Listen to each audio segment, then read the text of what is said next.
내가 2년 동안 건물을 임대해서 쓰기로 했는데 건물 인테리어 했다고요. 내가 우리 이 해커스 경영도 여기 건물 인테리어 다 했다고 그랬잖아요. 인테리어 하는데 100억이 들었대요. 근데 문제는 뭐라고? 2년 경과에서 우리가 임차 기간이 끝나고 나면 이걸 이대로 놔두고 나가는 게 아니라 싹 비워놓고 나가야 된다고요. 어렵지 않죠?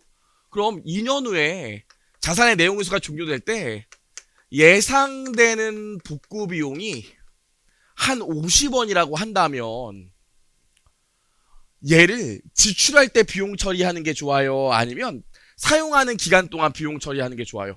모든 게 다 수익 비용 대응이니까 사용하는 기간 동안 수익이 나오니 내용회수가 종료할 때 원상복구하는 데 들어가는 지출액도 사용하는 기간 동안 비용 처리하는 게 맞다고요. 결국 수익 비용 대응 때문에 우리가 뭘 잡아줘요? 예상되는 복구 원가를 적절한 할인율을 이용해서 현재 가치 평가에서 얘를 유형자산의 취득 원가에 가산하죠. 그래서 유형자산을 141원 이렇게 만드는 게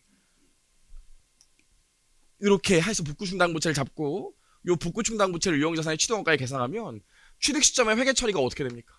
취득 시점의 회계 처리가 현금 100억 나가면서 복구충당부채 예상되는 복구원가의 현재 가치로 41원이 계산되겠죠. 그리고 요 두 개 금액을 합한 금액을 우리가 뭘로 봐요? 유형자산의 취득 원가로 얹어주죠. 이렇게 회계 처리하는 이유가 뭐라고요? 수익비용 대응. 사용하는 기간 동안 수익도 비용도 올바르게 대응시키겠다는 거 아니겠습니까? 그래서 이 충당부채 관련된 문제는 뭐밖에 나올 수가 없어요? 매년 발생하는 비용의 합계밖에 안 물어본다고요. 이게 생긴 이유가 사용하는 기간 동안 올바른 수익비용 대응 때문이기 때문에 비용의 합계만 시험에 나온다고요. 그럼 우리 여기까지 해보면 아시겠지만 유형자산 취득 시점에 회계처리 모양을 보면 뭐가 나와요?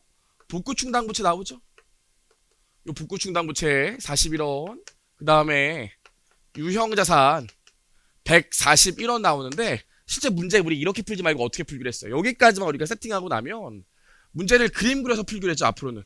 그쵸? 자, 만약에 조문제를 다시 그림으로 그려보면 예상되는 복구 비용이 50이야. 적절한 할인율이 10%라면 지금 복구 충당부채로 계산할 금액은 얼마? 현재 가치 평가에서 41원이요. 뭐 50원을 10%로 2년 동안 땡기면 41원쯤 나와요.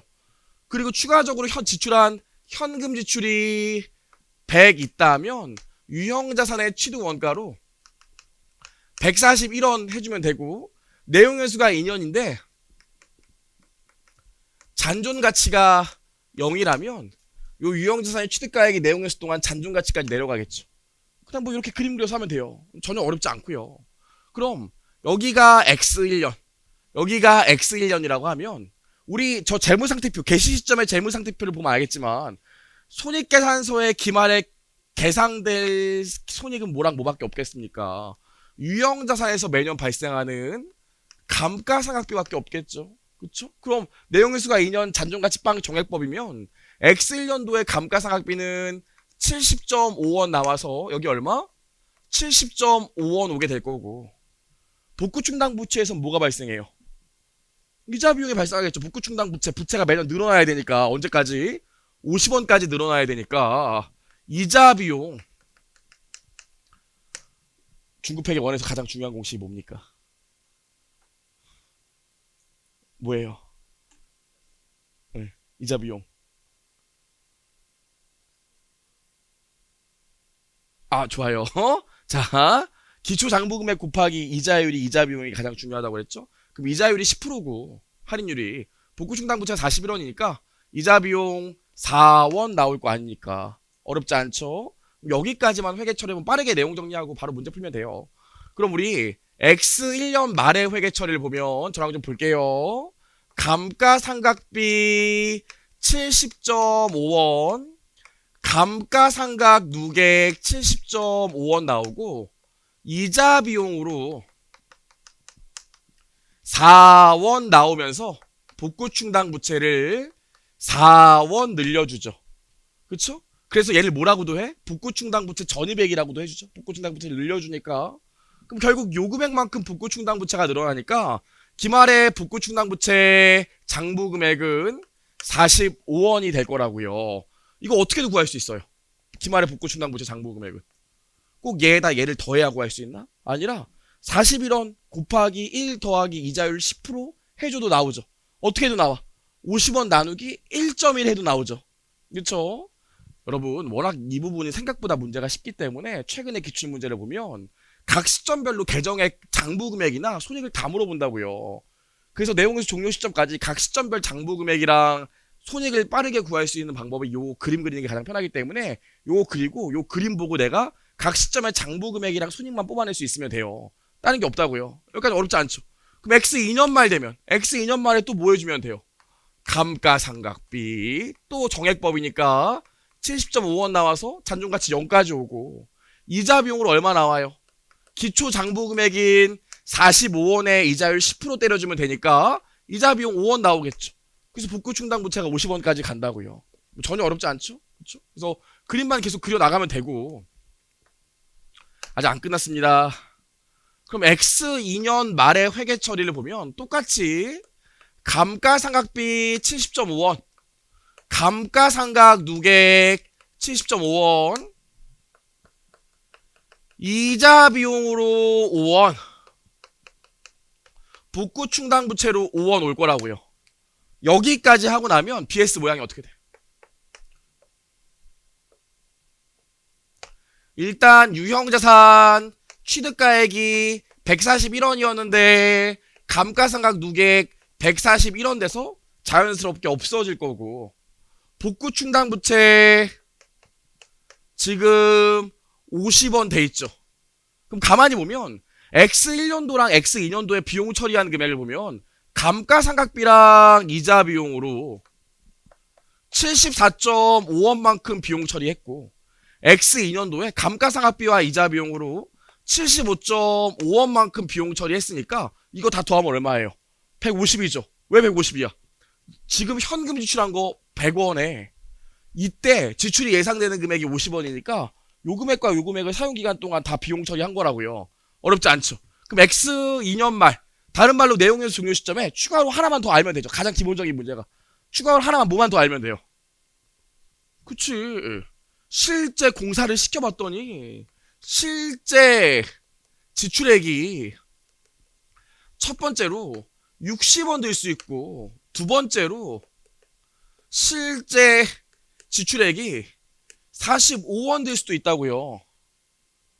그쵸? 요것만 추가하면 되겠죠. 워낙 문제가 쉽기 때문에 이쪽은 생각보다 그렇게 어렵게 안 나오기 때문에 항상 마지막 해 마지막 해 비용 합계가 얼마냐 요 정도 물어본다고요. 그럼 마지막 해에 나 뭐만 추가해주면 돼? 마지막 해 이만큼이면 예상 복구원가가 50원인데 실제 지출액이 60억이래요. 60억이래. 그럼 복구충당부채 50 내용에서 종료 시점에 복구충당부채 50이 의미하는 이 금액이 뭡니까? 이게 의미하는 게 뭐예요? 사용하는 기간 동안 비용 처리한 거에 누계액이 50원이라는 소리예요. 근데 실제로 현금 지출이 60원이니까 추가 지출이 있겠죠. 10원. 얘를 뭐라고 그래? 복구 공사 손실이라고 해서 추가로 더 비용 처리해 주잖아요. 아시죠? 그래서 그림으로 그려보면 다 나와요. 마지막 해 케이스 1번 같은 경우에는 아이고 나는 복구충당부채로 2년 동안 비용 처리한 게 50원인데 실제로 현금 60원 나갔으니까 10원만큼 추가로 복구 공사 손실로 비용 처리해야겠네. 그래서 마지막 해 비용의 합계가 요거 3개 이렇게 물어보는 문제가 가장 일반적이라고요. 사실 요거만 기억하면 돼요. 별게 없습니다. 그럼 두 번째 케이스 같은 경우는 어떻게 됩니까? 두 번째 케이스 만약에 실제 지출액이 45원밖에 안 됐대요. 50원이나 비용 처리를 미리 해놨는데 실제로 돈 나간 게 45원밖에 안 한대요. 그럼 10원은 괜히 비용 처리했네. 이게 뭐라고 그래요? 복구 공사 이익이라고 해서 그냥 이익 처리하죠. 전혀 어렵지 않고요. 여기까지 보셔서 회계 처리 보시면 현금 45원 나가고 내가 미리 비용 처리한 복구 충당 부채가 50원이니까 나머지 5원은 복구 공사 이익으로 잡는다. 여기까지 마시면 되고요. 뭐 전혀 어려운 문제 없고요.